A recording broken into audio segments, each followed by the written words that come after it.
muito bem-vindos. Eu peguei duas coisas ali. Eu quero começar a nossa provocação.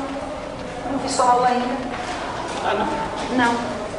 Mas eu peguei algumas coisas que Tíndaro colocou na aula dele, algumas palavrinhas que eu roubei ali rapidamente, e que eu acho que podem ser alguns ganchos para essa conversa de hoje.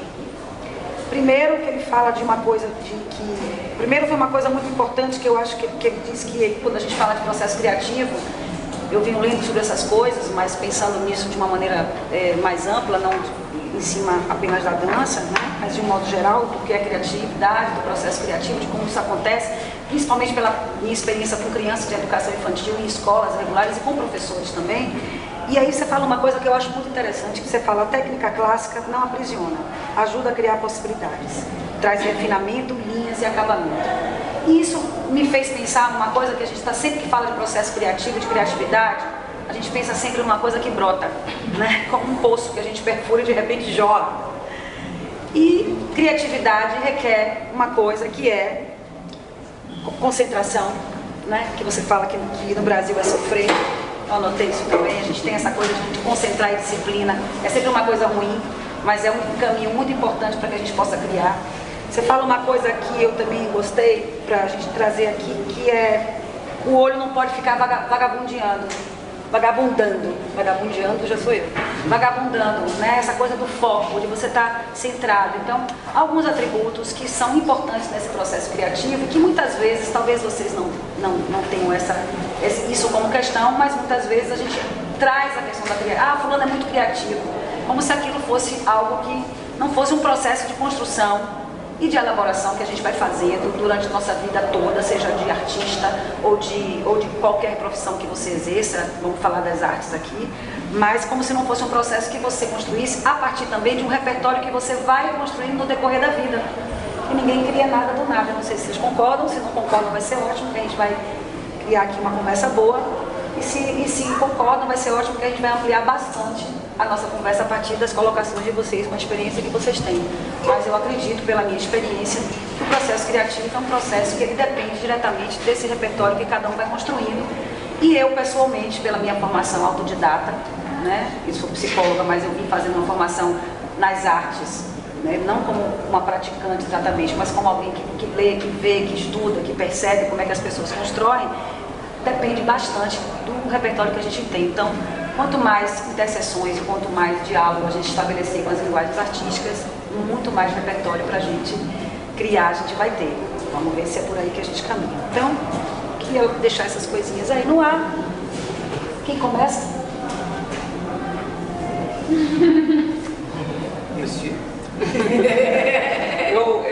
Pequeno, se você me dá licença, quando a gente vai falando um, falando o outro, tá bom? E muito boa a sua colocação, que bom, você também prestou atenção em algumas coisas que a gente falou lá na hora da prática, que essa é uma hora que a gente está, nós todos estamos muito expostos, né? Numa sala de aula ou no processo criativo, na verdade, o bailarino ele está muito exposto, assim como o professor, assim como o coreógrafo. Falar sobre processo criativo é uma coisa muito subjetiva, muito ampla, por outro lado também. Vamos partir do processo de criação de um trabalho coreográfico. Não existe receita, aquela história, não tem uma receita do bolo. Você parte, muitas vezes, vem uma ideia, porque você viu uma pessoa, ou que você escutou uma música, muitas vezes é muito por aí, né? Escuta uma música, aquela música te sugere uma determinada situação, e você quer se manifestar. Você vai se manifestar ou fazendo um solo para você, ou nós temos a mais dependente das profissões, que a gente depende do outro. Se você não faz um solo, você já precisa de um outro ou dos outros. Então o que acontece? Você vai ter que convencer aquelas pessoas que a sua ideia é uma coisa que vale a pena investir, que elas serão também, se realizarão artisticamente dentro daquela ideia que você teve, fosse na música, fosse numa roupa que ela assistiu, que ela viu numa vitrine, fosse num livro que ela leu, fosse enfim, isso é uma coisa enorme. Uma piscada que uma pessoa deu para ela numa esquina já gera uma possibilidade de coreografia. Então assim, que eu acho que é muito importante é construir um corpo para que ele seja adequado a transmitir ideias coreográficas. É muito importante isso. Importante que o artista, bailarino, dançarino, ele pratique regularmente uma técnica. Vamos abrir, você pode tem várias técnicas. No Brasil a gente não tem muitas, mas se você está num país, por exemplo, como nos Estados Unidos, você pode, eu vou fazer a linha Cunningham, ou eu vou fazer Limon, eu vou para a escola da Martha Graham, ou eu vou para a escola da Lori, ou eu vou, enfim, ou vou para o American Ballet Theatre, ou eu vou para o New York City Ballet, ou vou para o Joffrey. Aqui no Brasil ainda, se Deus quiser, no futuro será diferente. Primeiro, não existe no Brasil escola de coreografia. Engraçado isso, né? A gente não tem no Brasil nenhum curso específico para coreógrafos. Em alguns países existem, mas é muito restrito. Você aprende o que todos nós devemos aprender. Coisas básicas de equilíbrio, essa coisa que a gente falava hoje sobre os pontos no espaço, sobre essa coisa da projeção cênica, que é muito importante. E você vai, através do dia a dia, construindo possíveis intérpretes para um pensamento coreográfico. Daí é que entra esse trabalho da gente no dia a dia. Vou usar a técnica clássica como referência, porque é a minha praia. Dia a dia, plié, tendu, treinar, balance. Você falou de uma coisa da repetição, né? Dessa coisa do processo, da repetição no processo criativo, que é outra coisa que eu fiquei pensando. São as coisas que eu fico pensando, não sei se processo exatamente, mas eu fiquei pensando assim, a gente sempre pensa na criação como algo que vem, né? Como se esse trabalho de repetir, de você ensaiar, não só de ensaiar, mas de repetir, de estar ali, a gente não repete igual, né? Cada vez que faz.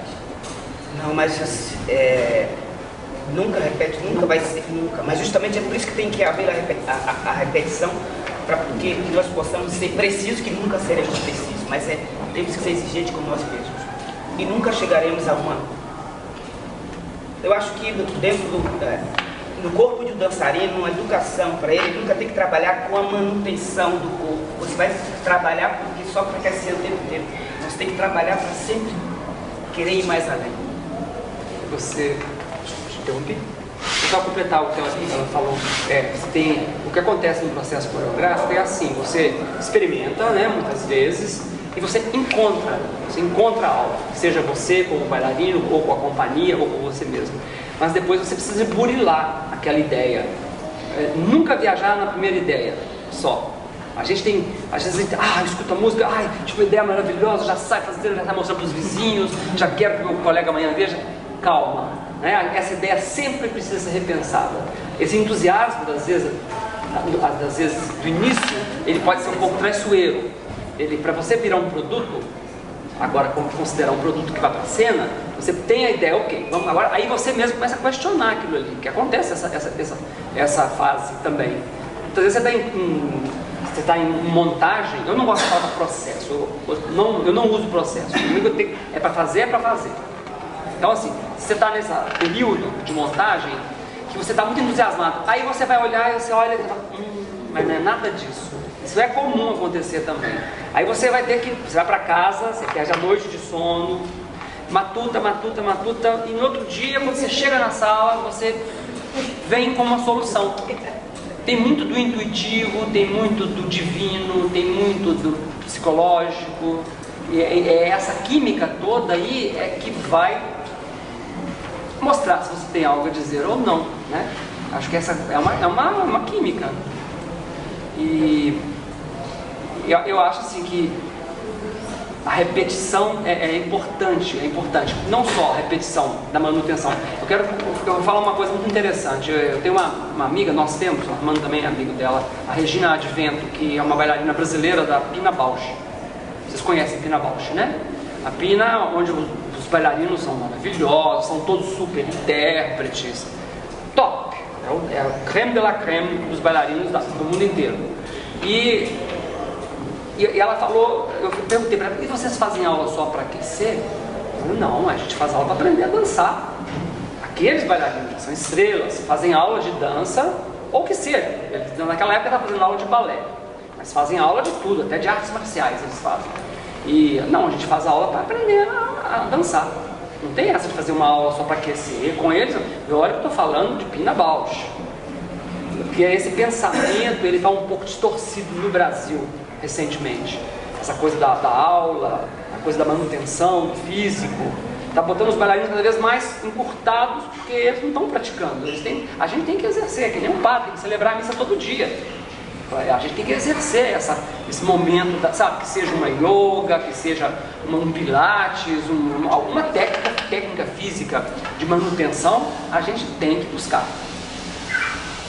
Principalmente se você tem uma idade avançada. Nem toque neste assunto. Isso é alguma indireta? Eu falo... Avançada é super bom, né? Nas classes avançadas. Não, eu estou falando por mim mesmo, né? Eu falo pela minha pessoa, né? Que eu sinto assim, que se eu não tivesse uma dedicação diária para o meu corpo, que eu amo ele eu só tenho ele mesmo, entendeu? Meu companheirinho. Onde eu vou, ele vai atrás, entende? E o que eu quero falar, e o que eu quero falar, e o que eu, às vezes alguma pessoa quer falar através dele também, então ele está disponível, né? Então é uma coisa diária, ele tem que diariamente estar. E eu pessoalmente acho que em qualquer lugar, em qualquer situação, seja numa aula de pilates, ou de balé, ou numa oficina criativa de interpretação, ou de improvisação, em qualquer situação, você sempre está criando, né? Eu sempre me sinto criando. Mesmo que eu esteja fazendo plié, canti, eu acho que eu estou criando. É um ato de criação. Porque eu acho que a criação é alguma coisa que vem de dentro. Então, se eu tenho que me montar, não sei, de novo, para viver com esse corpo o dia inteiro, fazer a minha profissão, que é dançar, que eu sou uma dançarina, uma coreógrafa, uma professora, eu tenho que conviver com isso o dia todo. Então, eu preciso de criar todo dia essa possibilidade. Então, essa é uma coisa que não importa o que eu esteja fazendo, eu me sinto criando. Agora, mesmo que eu estou aqui conversando com vocês, eu me sinto criando. E uma coisa que é muito interessante nessa nossa rotina, e que a gente tem que se reinventar todos os dias, né? A gente tem que se reinventar todos os dias. Você começa de manhã, aí você vai passar manteiga no pão, tem um café para fazer, você já começa a maquinar o que temos para hoje, né? Aí você começa, tem uma aula, tem que correr para aqui, tem que passar no banco, tem que passar na casa da minha mãe, pegar aquela sacola, tudo isso é uma coisa que você vai se organizando. Estou falando isso da vida normal, que é assim também, a vida do artista, né? Ele tem que ter essa coisa prática. E a nossa vida, ela tem um detalhe que é interessante, que a gente se socializa o tempo todo. Diferentemente, por exemplo, da vida de um nadador. Nadador, esses top de linha, eles todos enlouquecem no final. Vocês estão vendo aí, esse australiano, completamente piradão, porque é muito solitário. A gente ainda tem pessoas, a nossa vida, ele de manhã ele chega e ele se joga na água, ele fica horas solitário, olhando só os azulejos passando, assim, contando azulejos e tentando ficar mais rápido. Isso ele está criando também, ele está criando um tempo menor cada vez, está buscando isso. A performance dele é essa, né? E não é ninguém é mais, ninguém é menos. O grande nadador e o bailarino, eles estão em busca de aperfeiçoar, de se, como eu falo isso, de se superar. Exatamente, essa superação existe sim na arte, na dança principalmente. A gente traz muita coisa para a dança porque é o nosso fazer, né? É o nosso métier. Mas isso que a gente fala da dança, você pode fazer analogia com uma professora de curso primário, com um pedreiro, que tem que ser bom. Se ele não é bom, ele faz a casa cair. Então, assim, é um trabalho, todos os dias, sabe? Todos os dias. Existe uma imagem de glamour nessa coisa do artista, que é uma coisa vendida por Hollywood, não é? É muito trabalho o artista. A gente, sabe, sua, a gente tem, sabe, é um trabalho bravo, trabalha, e terminou, pega o ônibus e vai para casa, dorme, levanta de manhã, tem que fazer comida, tem que ir no supermercado, igual todo mundo. Então, assim, essa coisa do glamour, de achar que o bailarino sabe, que o artista é só uma diva, isso aí é uma viagem. Como é que você cria, Tinda? Como eu te falei, eu não tenho não tem fórmula, mas fala um pouco assim desse processo de encontrar pessoas, eu mobilizar, sabe? Sim, eu já tive a oportunidade de criar em diversas situações. Acontece, por exemplo, de eu ouvir uma música e eu, por exemplo, estar trabalhando com uma determinada companhia por um período mais longo, como eu tive a oportunidade de trabalhar em Belo Horizonte, no Palácio das Artes, durante 10 anos, e eu tinha que buscar sempre coisas para eles, porque, como Balanchine diz, um maître de uma companhia é como um maître de um restaurante. Ele tem que alimentar artisticamente aqueles artistas. Então, ele tem que alimentar com arte, com passos, com ideias e com conceitos, com figuras. E então, assim, na minha cabeça eu tinha que estar sempre buscando isso. Eu ouvi uma música, aquilo me lembrava, por exemplo, uma bailarina ou um dos bailarinos. Eu já chegava de manhã e aquilo já era um link que eu pegava, porque tem cá, pegava num canto, falava faz assim, faz assado, aí chamava o outro e já acrescentava. Isso pode ser um dos processos. Outras vezes, por exemplo, você tem uma encomenda, vamos supor, uma ópera que está acontecendo no teatro e você tem que fazer a coreografia daquela ópera. Odiei a música, falei, meu Deus do céu, como é que vai ser isso? E você tem que dar a volta por cima, mesmo odiando a música, odiando o diretor da ópera, detestando, você tem que fazer, você é o profissional responsável naquele momento em exercer esse trabalho e mostrar um produto final. A gente vai também. Existem momentos assim, e quer saber? Às vezes esses da viagem, você acordou maravilhoso, chegou na bailarina, experimentou, não te traz tanta satisfação como muitas vezes a vitória dentro de um momento assim de cobrança, um momento meio árido. Você trabalhar dentro de um momento árido e fazer sucesso e conseguir mostrar aqueles bailarinos bem dentro de uma coisa que era uma espécie de uma armadilha, tem um sabor. Vocês entenderam o que eu quero dizer? Então, assim, é muito louco, é muito subjetivo. Como é que você pode fazer para alcançar esse sucesso? Sempre é assim. Ouvir muito música. Eu trabalho muito com música. Então, assim, eu ouço muito a música, tento ler bastante sobre a ideia do compositor. Eu gosto muito, é muito rico. Trabalhar com música e tentar saber o que o compositor, seja ele clássico, contemporâneo, ou que seja, o que ele quis, porque todos eles têm muitos conceitos por trás. É muito enriquecedor pra gente. Mesmo que você não finalize por coreografar determinada obra, mas quanto mais a gente vai sabendo, por exemplo, o que tem por trás das sinfonias de Mahler, das óperas de Wagner, dos quartetos de Beethoven, de Villa-Lobos, de Camargo Guarnieri, de Egberto Gismonti, tem muita matéria, tem muita cultura por trás disso aí. Agora eu tiro o chapéu, porque a gente pode criticar a dança clássica, mas ela teve sempre seu vigor, não ficou com preguiça, segurou e segura até hoje, séculos. E hoje você pode encontrar a dança hip hop também. O vigor de trabalho não é brincadeira. Entendeu? Só queria dar isso. Antes de você tem uma pessoa aqui, não é? Depois você, tá certo? Obrigada. Da fala de vocês, eu peguei duas falas que eu achei bastante pertinentes. Primeiro porque eu estou no processo criativo agora, né, do meu solo, e ele falou uma coisa bem interessante, que é sobre você não se satisfazer de cara, né? Porque às vezes você está tão ansioso em criar algo, em mostrar algo, mas esse algo ainda ele não está pronto para a ideia que você quer. Então o processo criativo ele é um processo contínuo que ele sempre tem que estar sendo questionado. E até ele levar um momento que você vai enxugando para você chegar ao momento de dizer, não, isso pode não ser o espetáculo ainda, mas para esse momento eu acho que é isso que eu quero mostrar, né? Eu vou estrear, mostrar a minha primeira célula, né? Eu já estou no processo de criação desse trabalho há mais ou menos uns 8 meses, 6 meses, estudando, e eu percebo que o processo ele vai sempre me levando a mais coisas. É lógico que tem uma linha, né, tem uma dramaturgia construída, eu já sei o que eu quero fazer, do que eu quero falar e o que é, só que esse processo ainda vai sendo construído até o dia da estreia. Se até no dia da estreia eu ainda rever e ver que cabe mais alguma coisa ou algo que está faltando, eu ainda posso fazer isso. E mesmo depois da estreia, porque esse trabalho ele é pulsante, né? Ele não acaba na estreia, ele inicia, ele para na estreia. Você pariu a obra, mas ela acontece continuamente, entendeu? E essa sua fala, eu acho que ela é bem pertinente, porque se você se satisfaz, eu posso criar um espetáculo em um mês. Depende, eu também posso ser um puta criador e fazer um espetáculo em um mês.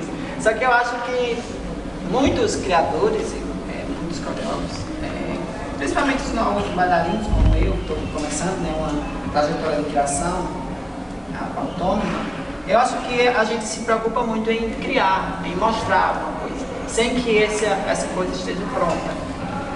Deixa eu completar esse pensamento, só antes de você falar. Você falou uma coisa muito interessante, às vezes você tem um mês para criar.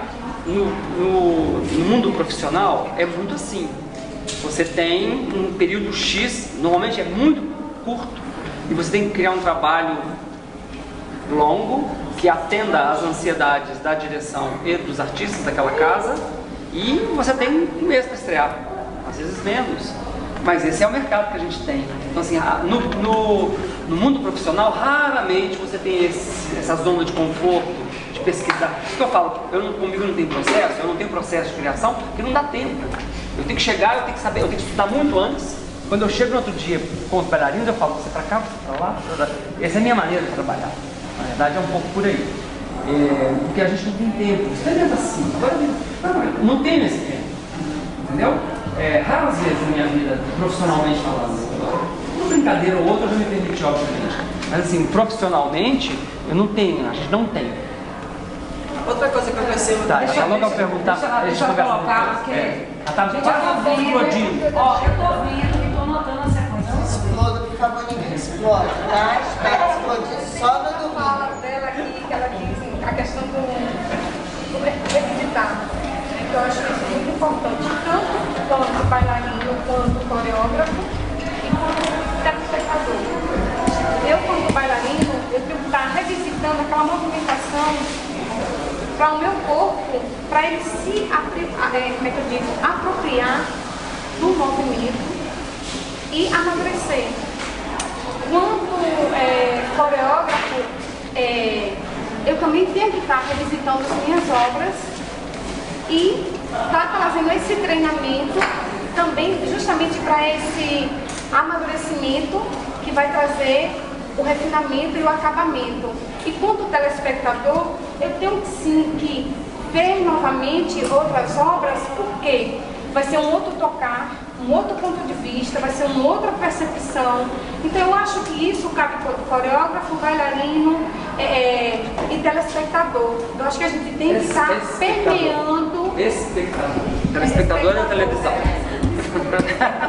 E a gente tem que estar permeando por esses lugares, porque essa representação, eu acho ela muito importante.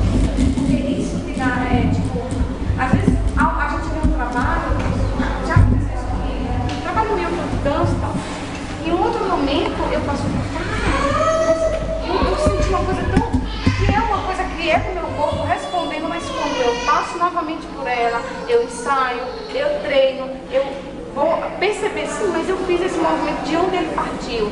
Eu começo a perceber que ele tem toda uma trajetória que antes eu não percebia. E essa percepção vai trazer um amadurecimento para mim. Quando bailarino, a questão do estudo do meu corpo, que eu acho que é muito pertinente, é muito importante essa questão do estudo. Esse percurso, esse processo que a gente tem, que a gente passa pela dança para chegar ao resultado que é a obra, que é a dança.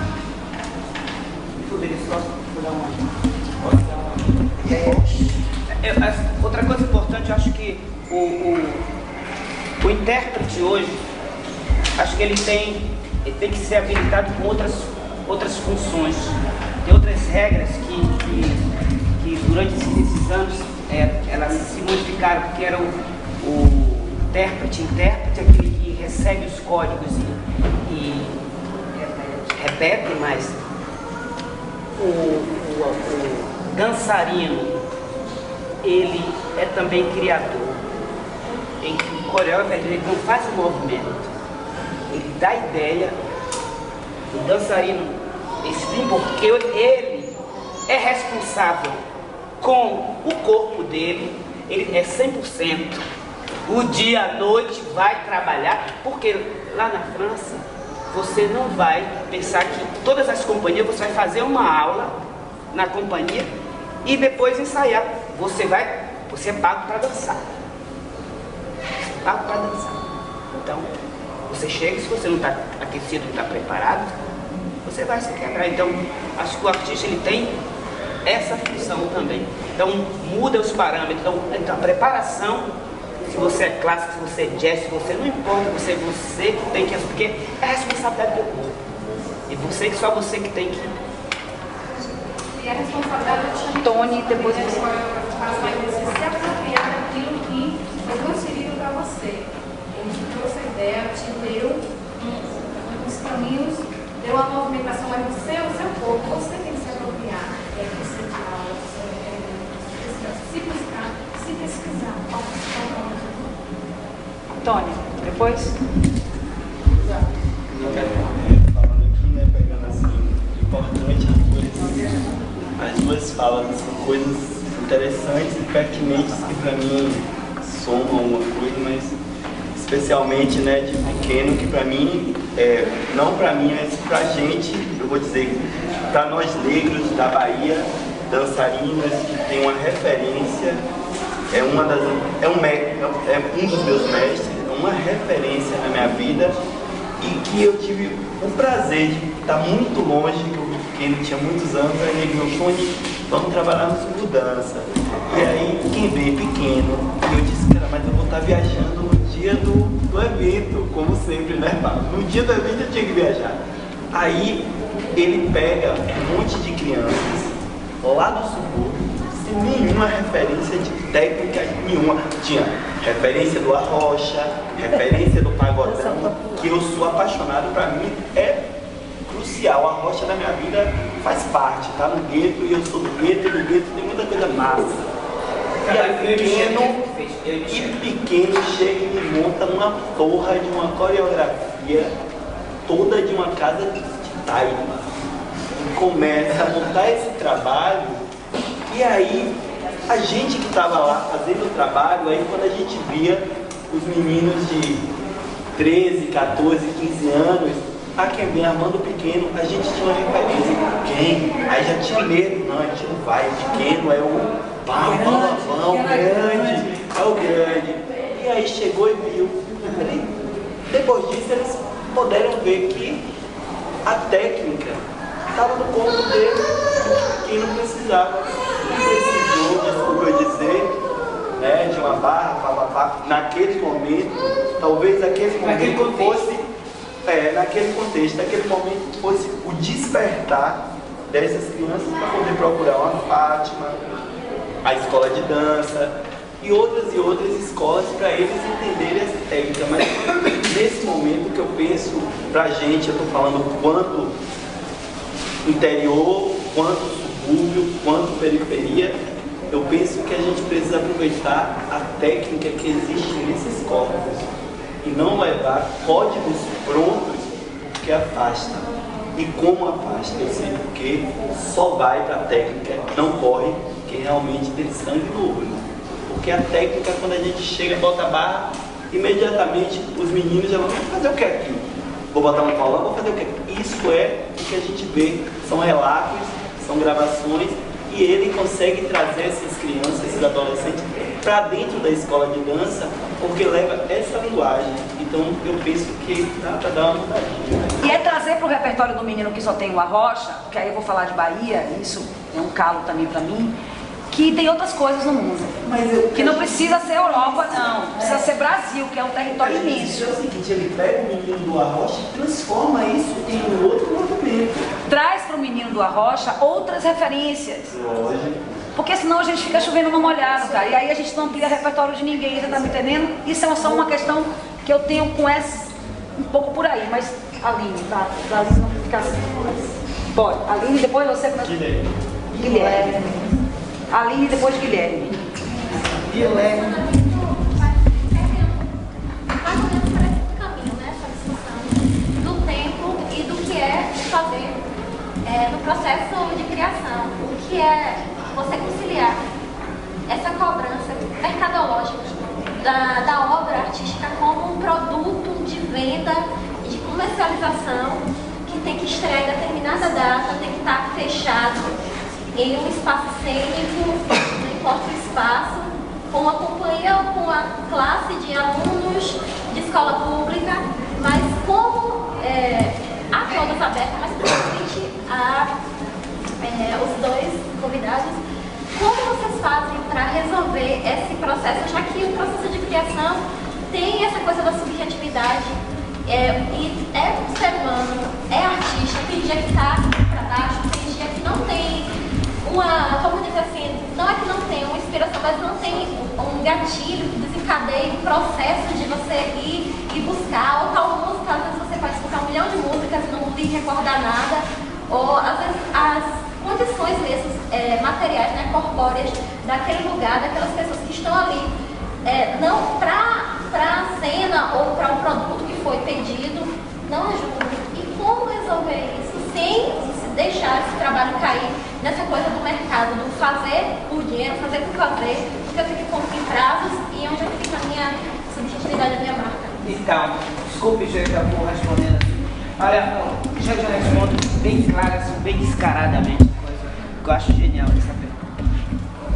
Eu já me encontrei, a maior parte do tempo, quando eu tinha uma obra, assim, não era nem o tempo, porque o tempo ele é importante para que exija que o artista ele seja também, porque se deixa o artista, já trabalhei com coreógrafo, ele passou 1 ano e meio para construir uma obra. Isso, pelo amor de Deus, eu sempre fui apaixonado pela dança, pelas obras, mas eu acho isso inadmissível. E essa coisa do tempo, aquele que para estreia, é bom pro artista, ele tem que arrancar os cabelos, e ver a função dele, ele faz. Agora saiba, o artista é um ser humano como um outro qualquer, ele não é uma máquina, mesmo a máquina ela falha. Então, agora que eu vou te dar a resposta assim, onde eu estava, eu rachei meus cabelos e ganhei muito dinheiro, e que só tive criação, o único resultado foi, eu diria, péssimo, porque eu não queria nem ver sair dali, eu saía correndo. Não pelos artistas, mas pela obra em si, de ter investido tanto dinheiro, mas para que tanto? Nós temos uma obra que se chama RB, que vamos lançar sexta-feira. Foi uma obra que a gente não recebeu nenhuma, só ajuda da Sped Dummy, porque ele tem um músico que trabalha, compõe música pra gente. Então a gente tem uma ajuda, que nos permite a gente fazer, a gente fez, o Ministério não deu dinheiro, não acreditou, criticaram imensamente ele a criação. Foi a peça que a gente rodou e rentabilizou bem. Já faz não sei quantos anos de dança, a gente não está longe de 80 apresentações. Rodamos quase o mundo inteiro. Entendeu? Não ganho muito dinheiro, mas essa pessoa eu estou mais feliz com essa.